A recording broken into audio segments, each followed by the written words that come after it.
पंजाब में खन्ना पुलिस ने 2 ऐसे लोगों को गिरफ्तार किया है जो फर्जी मोहर लगाकर प्रॉपर्टी की रजिस्ट्रियां कराने का फर्जीवाड़ा चलाते थे। उनके कब्जे से कई तरह के फर्जी दस्तावेज, आधार कार्ड तथा फर्जी मोहरें भी बरामद हुई। उनके खिलाफ केस दर्ज करके अदालत में पेश किया गया, जहां से रिमांड हासिल करने के बाद कड़ी पूछताछ की जा रही है। एसपी पवनजीत ने बताया कि उनकी पहचान खन्ना के आजाद नगर निवासी सुरजीत सिंह एवं पटियाला के गाँव खंडौली निवासी महिमा सिंह के रूप में हुई है। उनके 2 और साथी हरविंदर सिंह तथा हरमीत सिंह की पुलिस को तलाश है। इंस्पेक्टर विनोद कुमार की टीम ने गुप्त सूचना के आधार पर खन्ना की तहसील में दबिश देकर दोनों को काबू किया, जबकि उनके साथ 2 अन्य आरोपी फरार होने में सफल हो गए। एक केस मैं ਤੁਹਾਨੂੰ ਦੱਸਣਾ ਚਾਹੁੰਦੀ ਹੂੰ।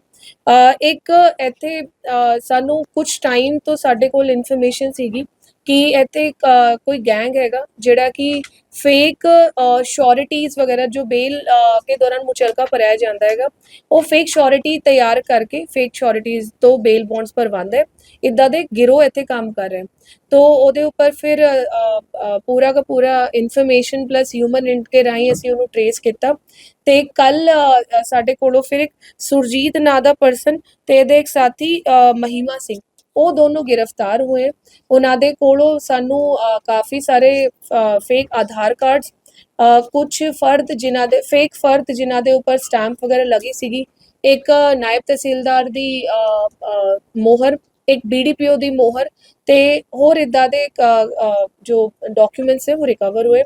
तो ਇਹਨਾਂ ਦੀ ਜੋ ਮੁੱਢਲੀ ਤਫਤੀਸ਼ ਕੇਸ ਦਰਜ ਕੀਤਾ ਗਿਆ ਤੇ ਉਦੋਂ ਬਾਅਦ ਤਫਤੀਸ਼ ਦੌਰਾਨ ਜਦੋਂ ਇਹਨਾਂ ਦੀ ਪੁੱਛਗਿੱਛ ਕੀਤੀ ਗਈ ਤਾਂ ਇਹਨਾਂ ਨੇ ਆਪਣੇ ਆਪ ਦੱਸਿਆ ਕਿ ਸੁਰਜੀਤ ਦੱਸਦਾ ਹੈਗਾ ਕਿ ਮਿਨੀਮਮ ਆਫ 20 ਤੋਂ 22 ਕੇਸਾਂ ਦੇ ਵਿੱਚ ਇੱਦਾਂ ਦੇ ਬੇਲ ਬੌਂਡਸ ਵਗੈਰਾ ਭਰਾ ਚੁੱਕਿਆ ਹੈਗਾ ਤੇ ਪਿੱਛੇ ਪਟਿਆਲਾ ਦਾ ਭਾਦਸੋਂ ਦਾ ਰਹਿਣ ਵਾਲਾ ਹੈਗਾ ਤੇ ਨਾਲ ਦੇ ਸਾਥੀ ਵੀ ਕਾਫੀ ਸਾਰੇ ਭਾਦਸੋਂ ਦੇ ਰਹਿਣ ਵਾਲੇ ਤੇ ਜਿਹੜਾ ਕਿ ਮਹੀਮਾ ਸਿੰਘ ਹੈ ਉਹ ਰਾਜਪੁਰਾ ਪਟਿਆਲਾ ਦਾ ਰਹਿਣ ਵਾਲਾ। ਤਾਂ ਮੋਸਟਲੀ ਰਹਿਣ ਵਾਲੇ ਉੱਥੇ ਦੇ ਬਟ ਇੱਥੇ ਕੰਮ ਕਰ ਰਹੇ ਸੀਗੇ ਤੇ ਇੱਥੇ ਵੱਖਰੇ ਵੱਖਰੇ ਜ਼ਿਲ੍ਹਿਆਂ ਦੇ ਵਿੱਚ ਜੋ ਆਸ-ਪਾਸ ਦੇ ਜ਼ਿਲ੍ਹੇ ਫਤਿਹਗੜ੍ਹ ਸਾਹਿਬ ਹੋ ਗਿਆ, ਲੁਧਿਆਣਾ ਹੋ ਗਿਆ, ਉੱਥੇ ਵੀ ਫੇਕ ਬੇਲ ਬੌਂਡਸ ਵਗੈਰਾ ਦਾ ਕੰਮ ਕਰਦੇ ਸੀ।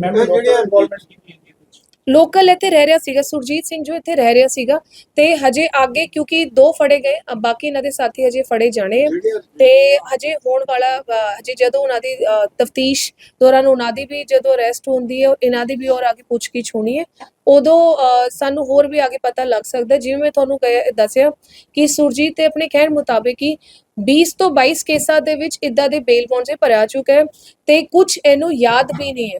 तो हले आगे इन्हां दी इंटरोगेशन दे विच काफ़ी कुछ निकल सकता है, इसीलिए मैं तुहानूं कहा बहुत इंपॉर्टेंट केस हैगा। यह वड्डा एक गिरोह हैगा क्योंकि इहदे विच फेक जो स्टैंप्स है, एक सरकारी मुलाजम दी भी जो नायब तहसीलदार है BDPO है, इस सरकारी मुलाजमत इन्होंने स्टैंप्स बनाई हुई है, मोहर बनाई हुई है, फेक आधार कार्ड भी बनाते। जो इन्हों की मोडस ऑपरेंडी हैगी सीगी वो ये है कि आधार कार्ड्स किसी का भी लेके एक डिजिट नू चेंज करके आधार कार्ड नू बदल देंदे सीगे, उहदे नाल कुछ और किसी और दा फोटो चिपका के चैक शायद ज़्यादा होंदा नहीं है, इस करके फेक आधार कार्ड लाता, किसी दी भी फर्द निकलवा के उहदे उपर वो स्टैंप जो नायब तहसीलदार दी वो ला के ਉਹਦੀ ਤਸਦੀਕ ਕਰ ਦਿੰਦੇ ਸੀਗੇ ਉਸ ਸਟੈਂਪ ਰਾਈ। तो दोनों ही चीज़ें गलत है, आधार कार्ड भी गलत है ते वो फर्द भी गलत होगी ते जो मुचलका भर रहे उत्थे वो बंदा ही बिल्कुल फेक हो जाता है। ते बाद दे विच जदों क्रिमिनल नूं फड़न दे पुलिस नूं इशू आंदा है तो असीं श्योरिटीज़ वगैरह नूं लभदे कि किने इन्नी श्योरिटी भरी सीगी। हुण वो बंदा ही पूरा श्योरिटी वाले फेक है तो बंदे नूं लभना बड़ा मुश्किल हो जाता है, क्रिमिनल भज जाते कई बारी ते मुचलका जिन्हें भरिया वो फेक निकलता है। तो इस करके ये बहुत ज़्यादा एक इम्पॉर्टेंट एक काफ़ी सनसनी वाला जो वो हैगा एक गिरोह हैगा क्योंकि आ सारा का सारा जो फ्रॉड है वो एक पूरा का पूरा जो क्रिमिनल जस्टिस सिस्टम है, जजेस जो साडे है या फिर पूरा का पूरा जुडिशरी है, उन्हां दे नाल भी एक धोखाधड़ी हैगी, पुलिस दे नाल तो है ही है। तो पूरे पूरे सिस्टम का एक काफ़ी मेजर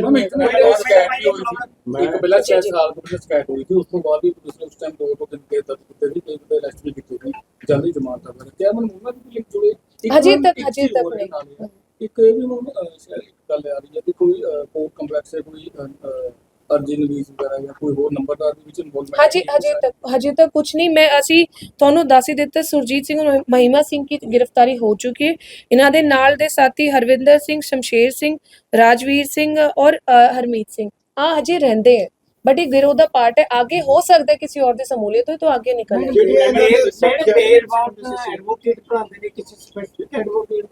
नहीं वो हजे तक स्पेसिफिक किसी का नहीं आया, बट अगर किसी की शमूलियत होगी तो वो भी आगे निकल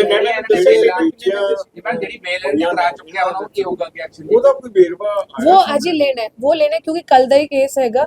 आ डिटेल दे विच ਇਹਦਾ ਜਾਣਾ ਬਣਦਾ ਹੈਗਾ। ਜੋ ਮੈਂ ਤੁਹਾਨੂੰ ਕਹੇਗਾ 20 ਤੋਂ 22 ਕੇਸ ਉਹ ਸਾਰੇ ਕੇ ਸਾਰੇ ਅਸੀਂ ਚੈੱਕ ਕਰਾਣੇ ਕਿਹੜੇ ਕਿਹੜੇ ਕੇਸ ਦੇ ਵਿੱਚ ਕੀਤਾ ਹੈ।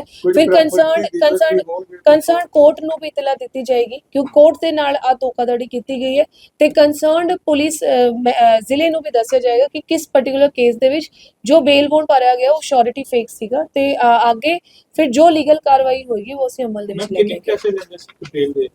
ਇਹਨਾਂ ਨੇ ਉਹ 50,000 ਤੋਂ ਲੈ ਕੇ ਕੁਝ ਇਹਨਾਂ ਨੇ ਆਪਣਾ ਰੇਂਜ ਰੱਖੀ ਹੋਈ ਹੈਗੀ, ਬਟ ਹਜੇ ਸਾਰਾ ਦਾ ਸਾਰਾ ਜੋ ਡਿਟੇਲਸ ਹੈ ਉਹ ਨਿਕਲਣੀ ਬਾਕੀ, ਕਿਉਂਕਿ ਇਹਨਾਂ ਨੇ ਹਜੇ ਸਾਨੂੰ ਕੋਈ ਸਪੈਸਿਫਿਕ ਡਿਟੇਲਸ ਨਹੀਂ ਦੱਸੀ ਹੈ। ਇਹਨਾਂ ਨੇ ਮੋਟਾ ਜਿਹਾ ਦੱਸਿਆ ਸਾਨੂੰ ਕਿ 20 ਬਾਈ ਕੇसेस ਏਜ ਇਹਨਾਂ ਦੀ ਮਿਡਲ ਏਜ ਦੇ 30 ਤੋਂ ਉੱਪਰ ਦੇ ਹੀ ਹੈ ਸਾਰੇ ਕੇ ਸਾਰੇ।